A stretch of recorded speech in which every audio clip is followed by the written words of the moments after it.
Nagyvilági tábor blokkjai mentén, célapelre áll a sok zsidó könyhull a szemén. Ázik-fázik szegény, zuhog az eső, de célapelre ki kell állni, ha rossz is az idő. Örül, virul, hő, zsidó munkás, nem sokára jön a megváltás. I was born in Romania. The name of the city is Satu Mare. It's a city of, at that time, approximately 100,000 people. Approximately 1/3 of the population was Jewish. And we were very well integrated in Romania with our neighbors, and the children were friends with each other. We did not intermarry, but we had a friendship that lasted from childhood until the Holocaust started. Then the fear of what was going on changed them because they were afraid. In 1940, when the Hungarians marched in the 5th of September, evidently Hitler gave them back Transylvania. This part of the country is called Transylvania. It's on the border of Hungary. And very, very shortly, once we became Hungarians, the persecution of the Jews started. First it started that we daily saw in the newspaper the orders, what the Jews have to do or they may not do. Slowly the doctors could not practice, lawyers could not practice, people in government were released of their profession or jobs, and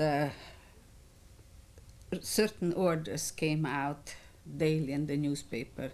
If I ever strayed out into the periphery of the town, it would be like I was in enemy territory, and occasionally some kids would see me and they would surround me, and they would start asking me who I was and what I was doing there, and occasionally we'd get into some fights, and I'd get beaten up and told to go to Palestine, which is was the usual thing that the Polish kids used to taunt us with. Jew, go to Palestine. The population within those 4 years between 1940 and 44 were so brainwashed through radio, through the newspapers. They were so brainwashed that they actually believed that we are subversive elements, the Jews. We are the worst thing that there is on this world, and we have to be annihilated. My mother said, we're going to catch a train wherever it's going, we're going out that way. We don't know, we can't ask where it's going. There are soldiers all over the train station. We're going to get on this train and sit down, and wherever that train takes, if it takes you to Warsaw, fine. If it doesn't take you to Warsaw, wherever it will go. When we were staying in town, we saw them throwing down pamphlets, propaganda. We saw them throwing down candies, and people in the candies would be poisonous. I mean, my mother wouldn't let me touch anything. I mean, that's holding Sam on one side and me on the other side. That was her life. And my aunt was right there with us. But we left and we got on this train. It happened to be, we didn't know where the train was going, but it was going to Warsaw. And the whole train, it seemed to us at that time that the whole train was full of Gestapo and German soldiers. And we didn't speak Yiddish. At that time, I couldn't speak Yiddish. My mother only spoke Polish to us, and my aunt only spoke Polish, which was fortunate, that too. And now my mother needs to change my brother's dressing, because he told her within so many hours you better take it, because so it won't get infected again, to clean it. And she started taking off his bandages when one of these soldiers walked up to us. And he said, he took my brother, picked him up, and started walking away.